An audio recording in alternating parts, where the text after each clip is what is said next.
네, 오늘은 성도분들과 함께 한 책의 사람이라는 제목으로 하나님의 말씀을 나누고자 합니다. 오늘은 특별히 PPT로 함께 설교를 하게 될 텐데요. PPT를 보시면서 설교에 집중하시면 될 것 같습니다. 하나님의 사람은 한 책의 사람이다 라는 말이 있습니다. 그 말처럼 하나님은 성경을 통해서 귀한 가르침과 깨달음을 주기도 하시고, 또 우리의 행위나 아는 것 가운데 잘못된 것을 드러내기도 하시고, 죄송합니다.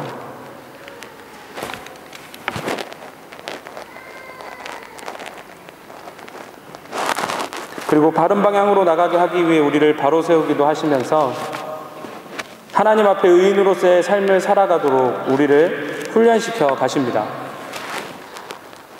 사람은 성경을 통해서 하나님의 사람으로 온전하게 된다라고 성경이 기록합니다. 그 말은 하나님의 사람으로서 흠잡을 데 없이 완전히 적합한 자로 하나님께서 세워가신다라는 말입니다. 그리고 모든 선한 일을 행할 능력을 갖추게 된다라고 또한 이야기합니다. 이 말은 하나님이 보시기에 선한 일을 행할 수 있도록 완전히 구비된 상태, 즉 하나님의 말씀을 통해 깨달음을 얻고 그 깨달음대로 그 뜻대로 온전히 이룰 수 있는 사람으로 하나님께서 세워가신다라는 말입니다. 지금 이곳에는 소망교회라는 하나의 신앙 공동체에 속한 모든 이들이 한자리에 모여 있습니다. 서로의 나이도 다르고, 그리고 성별도 다르고, 그리고 지금껏 살아온 인생도, 그리고 앞으로 살아갈 인생도 다릅니다. 그로 인해 당연히 생각도 다르고, 그리고 표현법도 다르고, 느끼는 방법도 다릅니다. 하지만 이곳에 모인 저와 여러분 모두에게는 공동의 목적이 있습니다. 성경을 유일한 지침으로 삼고 하나님의 사람으로서 적합한 자로서 훈련되어져 가면서 하나님의 선하신 뜻을 각자의 삶의 자리에서 이루며 살아가야 하는 것이 그것입니다. 이러한 공동의 목적에 대해 바울은 디모데전서 1장 5절에서 이렇게 말했습니다. 이 교훈의 목적은 청결한 마음과 선한 양심과 그리고 거짓이 없는 믿음에서 나오는 사랑이다. 유일한 지침인 성경을 통해서 먼저 우리의 마음은, 우리의 생각과 감정과 의지의 중심인 우리의 마음은 불순한 것이 없는 상태, 즉 청결한 마음의 상태로 회복되어져 갑니다. 그리고 그와 함께 우리의 양심, 칼빈은 이에 대해서 인간 마음속에서 스스로의 행동이나 생각을 판단하는 인식의 중심이라고 말했는데, 이 양심이 하나님이 보시기에 좋은 상태, 하나님 앞에 합당한 양심, 즉 선한 양심으로 회복되어져 갑니다. 그리고 이 두 가지의 변화된 마음과 양심은 그리스도에 대한 위선적이지 않고 가식적이지 않은, 즉 거짓이 없는 믿음과 함께 우리 안에서 사랑의 열매를 맺게 되는 것입니다. 바울은 고린도전서 12장 31절에서 이 사랑이야말로 더욱 큰 은사, 가장 큰 능력이자 가장 좋은 길, 인생의 길 가운데 가장 탁월한 것이다 라고 정의했습니다. 그리스도인으로서의 최고의 덕목을 행하는 삶을 살아가게 된다라는 말입니다. 사랑은 그리스도인으로서 구별된 삶, 세상이 감당할 수 없는 탁월한 삶을 살아가게 하는 가장 큰 능력이자 가장 탁월한 인생의 길인 것입니다. 우리 각자의 삶의 자리에서 궁극적으로 이 사랑의 삶을 살아야 하는 것이죠. 자, 그렇다면 저와 여러분에게 바울이 말하는 이 사랑이라는 것이 있을까요? 지금껏 내가 알고 있었던 사랑, 또는 하나님을 부인하는 세상 사람들이 말하는 사랑이 아니라 오늘 바울이 말하는 그 사랑, 청결한 마음이라는 근원, 선한 양심이라는 근원, 그리고 거짓이 없는 믿음이라는 이 세 가지 근원에서 나오는 그 사랑이 저와 여러분의 삶 가운데 과연 있을까요? 그를 위해 우리는 먼저 우리의 마음이라는 근원을 살펴볼 필요가 있습니다. 우리가 하는 모든 행동의 근원이 되는 우리의 마음은 언제나 하나님 앞에 불순한 것이 없이 청결한 상태로 유지되고 있을까요? 혹시 성도분들 가운데 이 그림을 보신 분이 계실지 모르겠습니다. 이 그림의 다른 제목은 자기애라는 그림입니다. 물에 비친 자기의 모습을 보고 사랑에 빠진 것을 작품화한 것이죠. 우리는 하루에도 여러 번 내 안에 나로 가득 찰 때가 많습니다. 내가 하고 싶은 것, 내가 좋아하는 것, 나에게 유익한 것, 나에게 이로운 것, 나에게 즐거움을 주는 것, 그것이 내 마음에 가득가득 차 있는 시간이 많다는 것입니다. 일찍이 예수님은 율법 중에 가장 큰 계명이 무엇이냐고 묻는 율법사에게 이런 대답을 하셨습니다. 내 마음, 그리고 너의 목숨, 그리고 너의 뜻을 다해서 내 하나님을 사랑하라. 그리고 이어서 말씀하십니다. 내 이웃을 네 자신처럼, 너 자신처럼 사랑하라. 예수님은 인간 마음속에 인간이라면 누구나 무의식적으로 그리고 무조건적으로 자기 자신을 사랑하는, 그리고 자기 자신을 그 사랑으로 돌볼 수밖에 없는 자기애가 있다는 것을 익히 하셨습니다. 그래서 예수님은 자신에게는 어떤 대가도 바라지 않고 자신의 잘못은 쉽게 용납하고 쉽게 잊어버리고 자신의 허물에 대해서는 한없이 관대하다라는 것을 누구보다 잘 아셨던 것이죠. 사람은 자기 자신을 지나칠 정도로 사랑하기 때문에 너 자신을 사랑하는 것처럼 내 이웃을 사랑하라 라고 말씀하신 것입니다. 이처럼 지나칠 정도로 큰 자기 사랑, 자기 애로 가득한 마음을 우리는 과연 하나님 앞에 청결하다 할 수 있을까요? 누군가에게 지기 싫고, 누군가에게 무시당하기 싫고, 누군가에게 인정받고 싶고, 나아가서 누군가에게 존경받고 싶은 마음으로 가득 차 있는 이 마음이 과연 하나님 앞에 청결한 마음일까요? 예수님은 말씀하셨습니다. 마태복음 5장 8절입니다. 마음이 청결한 자는 하나님을 볼 것이다. 우리의 마음은 과연 그 하나님을 볼 만큼 언제나 청결할까요? 두 번째로 우리의 근원이 되는 양심이라는 근원을 한번 살펴보도록 하겠습니다. 양심은 제가 서두에서 말씀드린 것처럼 행동과 생각을 판단하는 역할을 하는, 다른 말로는 내부 고발자의 역할을 합니다. 내가 하는 행동, 내가 하는 생각에 그것이 옳고 그른지를 1차적으로 판단하는 것이죠. 절대적인 기준이 되는 것입니다. 우리의 행위와 생각을 판단하는 그 판단의 기준은 무엇일까요? 그것이 하나님의 선한 뜻과 일치하는 것일까요? 팔은 안으로 굽는다는 말이 있습니다. 나 자신을 지독히도 아끼고 사랑하고 나 자신에 대해 지나칠 정도로 관대한 내가 그 기준의 자리에 있지 않는지 살펴볼 필요가 있습니다. 우리 손을 들어 누군가에게 손가락질을 해볼까요? 저한테 해보세요. 저한테 손가락질을 하면 그 사람을 향한 손은 하나지만 나머지 손은 어디를 향해 있죠? 하나는 그 사람을 만드신 하나님을 향해 삿대질하고 있고 나머지 세 개는 자기 자신을 향하고 있습니다. 누군가의 잘못을 지적할 때 그 사람보다 내가 더 높아 보이지만 실상은 그 사람을 만든 하나님을 욕보이는 것이고 그 사람의 문제만을 지적하는, 형제를 사랑하지 못하는 나를 오히려 더 드러나게 하는 것일 뿐이다라는 것입니다. 그렇게 내 자신이 기준이 되어서 이미 내 쪽으로 치우쳐질 대로 치우쳐져 있는 양심, 그릇된 자기애로 인해서 이미 매수당해버린, 부패해버린 이 양심으로 정작 1차적인 판단 대상인 나의 행위는 정당화하고 오히려 판단의 대상이 아닌 남에 대해서는 과도하게 정죄하는 수단으로 악용하고 있지는 않는지요.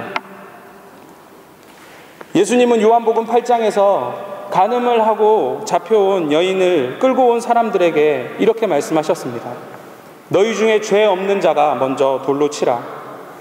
이 여인의 행위에 대해 옳고 그름을 판단하기 전에 그 여인을 끌고 온 사람들이 과연 그 여인을 판단할 만한지 먼저 자기 스스로를 심판하라는 말씀이었습니다. 이는 형제의 눈에 있는 형제의 눈에 있는 티를 보고 자기 눈에 있는 들보는 보지 못하는 사람, 형제의 눈에 있는 티를 보고 빼라 하기 전에 내 눈 속에 있는 들보를 먼저 깨달아 라는 말씀과 동일한 의미였습니다. 우리의 양심은 과연 절대적인 하나님의 뜻, 하나님의 보시기에 좋은 선의 기준과 일치하고 있을까요? 그 기준으로 판단 대상인 나의 생각과 행동이 아니라 남을 판단하는 것으로 사용하고 있지는 않나요? 우리가 판단하는 그 사람이 하나님의 형상으로 지음받고 그리스도의 피값으로 값을 치르고 사신 믿음의 형제 자매이라면 우리는 더 큰 문제를 가지고 있는 것일 수 있습니다. 이처럼 자신이 기준인 양심, 나보다 남에게 더 엄정한 양심을, 하나님의 뜻보다 내 감정이 우선되는 그 양심을 우리는 과연 하나님 앞에 선한 양심이다 라고 말할 수 있을까요? 세 번째로 우리의 믿음이라는 근원을 살펴보도록 하겠습니다. 성경에서 말하는 믿음이란 그 대상을 믿음의 주 그리고 온전케 하시는 예수님이라고 말을 합니다. 그리고 구체적인 믿음의 행위는 그분만을 바라보는 것이라고 말씀합니다. 우리의 믿음은 오직 그리스도 예수님만을 바라보는 것, 그리고 그분 앞에서 위선적이지 않고 가식적이지 않은 그 상태를 이야기합니다. 예수님은 이 땅에 계시는 동안 스스로를 하나님의 사람, 죄가 없는 하나님의 사람이라고 인식했던 많은 유대인들, 특별히 바리새인들, 서기관들, 사두개인들, 율법사들, 그런 사람들과 적지 않은 논쟁을 해야 하셨습니다. 그들은 겉보기에는 정기적으로 규칙적으로 구제하고 금식하고 기도하는 신실한 종교인이었습니다. 하지만 예수님이 보실 때 그들은 위선적인 종교인들 뿐이었습니다. 회칠한 무덤이라고도 말씀하셨죠. 그래서 예수님은 그들을 향해서 외식하는 자라고 말을 했습니다. 여기서 외식하는 자, 헬라어로 히포크라테스는 맡겨진 임무를 연기하는 배우를 의미하는 말입니다. 그들의 모든 종교적인 행위, 정기적으로 하는 구제와 금식과 기도는 하나님만을 바라보고 하는 행위가 아니었습니다. 그들 안에는 누군가에게 인사받기를 원하고 존경받기를 원하는 거짓됨이 가득했었기 때문이죠. 그들의 행위는 정작 바라봐야 할 예수님, 하나님이 아니라 사람들을 보고 하는 행위, 그 사람들에게 보여주려고 하는 행위가 더 많았습니다. 그들과 같이 보는 눈이 있을 때에만 드러나는 믿음이 과연 거짓이 없는 믿음이라 할 수 있을까요? 우리의 믿음은 오직 하나님만을 바라보고 있는 믿음이 맞을까요? 혹 사람에게 인정받고자 하는 검은 속내를 사람 앞에서 위선적이고 가식적인 모습을 가진 믿음의 모습은 아닐까요? 우리에게 청결한 마음, 그 청결한 마음의 자리에 그럴 땐 자기애가 가득하고, 그리고 선한 양심이 있어야 할 자리에 형제를 판단하는 것이 가득하고, 그리고 거짓이 없는 믿음이 가득해야 할 그 자리에 외식적인 종교 생활만 가득하다면 과연 그 근원이 없는데 오늘 바울이 말한 사랑이라는 열매가 우리의 삶 가운데 있을까요? 어쩌면 우리에게 사랑을 논하거나 서로에게 사랑을 요구하는 것 자체가 너무 이른 것일 수도 있습니다. 사랑에 대해 모르는 상태에서, 사랑의 근원이 되는 것 가운데 그 어떤 것도 준비되지 않은 상태에서 사랑을 행하는 삶을 살려고 노력한다면 그 자체가 어쩌면 예수님께서 정죄하셨던 외식하는 자의 삶과 같지 않을까요? 사랑을 행하는 역할을 맡은 뛰어난 연기력을 가진 배우처럼 말입니다. 하나님은 속은 텅 비고, 아니 썩을 대로 썩어버렸으면서 겉만 그리스도인스러운 뛰어난 배우를 찾지 않으십니다. 하나님은 속 구석구석, 마음 구석구석, 양심 깊은 곳, 그 믿음 하나하나가 다 빈틈없이 온전히 그리스도인다운 하나님의 사람을 찾으십니다. 오늘 본문은 우리에게 권면합니다. 모든 성경은 하나님의 감동으로 된 것으로 교훈과 책망과 바르게 함과 의로 교육하기에 유익하니 이는 하나님의 사람으로 온전하게 하며 모든 선한 일을 행할 능력을 갖추게 하려 함이라. 이 말씀에 근거해서 저와 여러분에게 권면합니다. 매일 매 순간 유일한 지침인 성경을 가까이 함으로 참된 사랑의 삶을 살아가길 위해서 그 근원이 되는 내 마음이 청결해지도록, 그리고 내 양심이 하나님 앞에 선하도록, 그리고 내 믿음이 하나님 앞에 거짓이 없는 믿음이 될 수 있도록 끊임없이 내 자신을 돌아볼 수 있는 그런 삶을 살았으면 좋겠습니다. 모든 믿음은 들음에서 시작되고 믿음의 성장과 인격적인 깊이 있는 교제를 가능하게 하는 순종도 들음에서 시작됩니다. 설교를 시작하며 제가 성도분들에게 말씀드린 것이 있습니다. 하나님의 사람은 한 책의 사람이다. 사순절 기간 동안 말씀을 통해서 날로 내 마음이 청결해질 수 있도록, 그리고 내 양심이 하나님의 뜻에 일치하는 선한 양심이 될 수 있도록, 그리고 내가 가진 이 믿음이 하나님 한 분만을 바라보는, 하나님 앞에 거짓됨이 없는, 위선됨이 없는 그런 순수한 믿음이 될 수 있도록 성경을 통해 말씀하시는 참된 사랑을 우리의 삶 가운데 열매 맺을 수 있는 기간이 되었으면 좋겠습니다. 그리고 더불어 그 사랑이 넘치는 공동체, 소망에 속한 모든 믿음의 권속들의 삶을 통해서 이 공동체가 성경에서 말하고 있는 그 사랑이 넘치는 공동체가 되었으면 좋겠습니다. 마지막으로 말씀드립니다. 우리 모두는 하나님의 사람입니다. 그리고 그 하나님의 사람은 먼저 한 책의 사람이 되어야 합니다.